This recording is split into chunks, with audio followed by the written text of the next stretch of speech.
Everybody's doing good. We're back at it. A Missouri team that's been playing well and finally got a good win against Arkansas.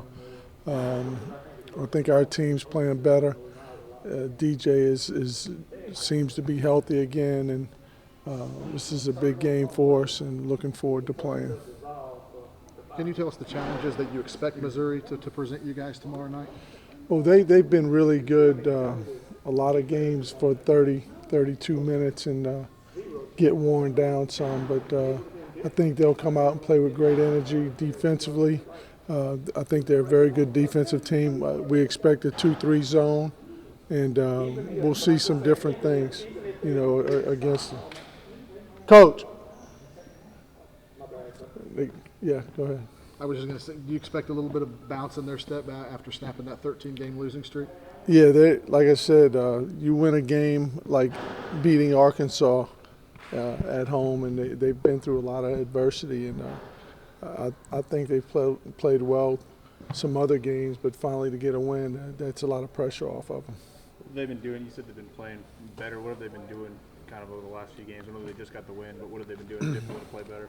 Well, recently they started making shots. They shot the ball well against Arkansas.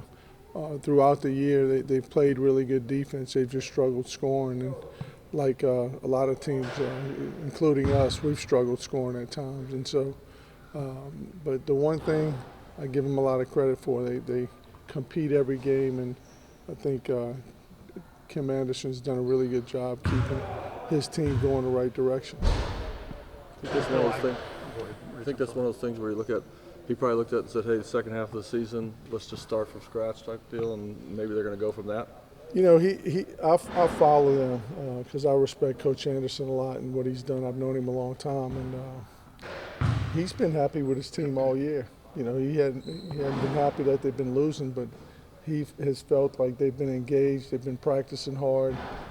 They're a little thin inside against most opponents, but they've been playing hard and have had an opportunity in every game except I think the Florida game's the only one they've gotten blown out of.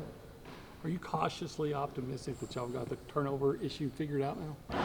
Yeah, I don't know if that's something we've got totally figured out because it's not a strength of our team, ball handling and really getting out of trouble when you get in trouble.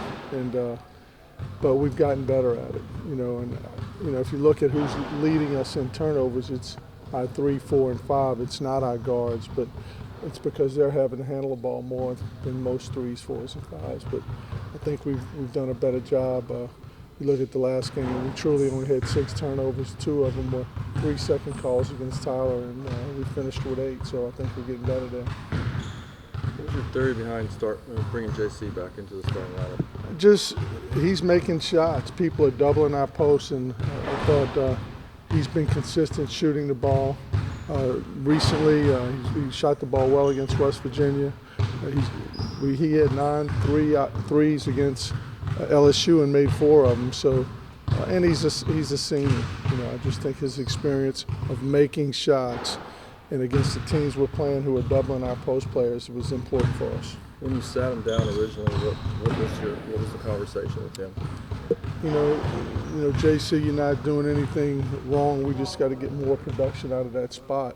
And I think when he plays well, that's been good for us because we need another perimeter scorer on the floor when people are doubling and playing our post guys the way they are.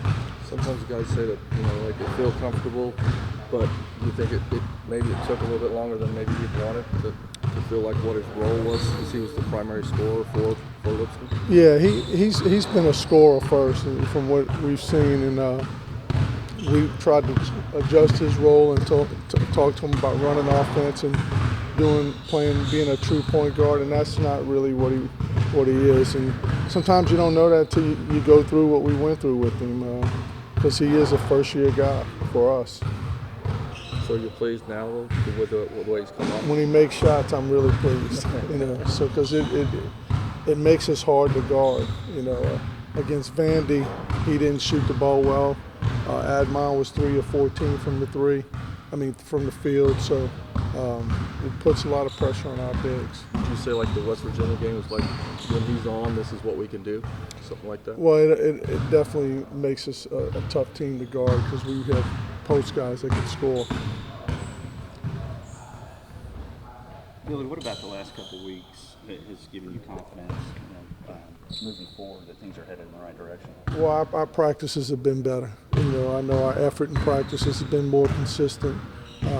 Really, before the West Virginia game, the Vandy game was a little bit of surprise the first 5 minutes, and Vandy had a lot to do with that. But I just think we've gotten more consistent with our effort. I think having DJ back in fold obviously helps when you have a team that struggles scoring. And so hopefully we're maturing that way. Will DJ start probably, or has he gotten to where he can play that many minutes again? We'll still bring him off the bench and see how it goes from there.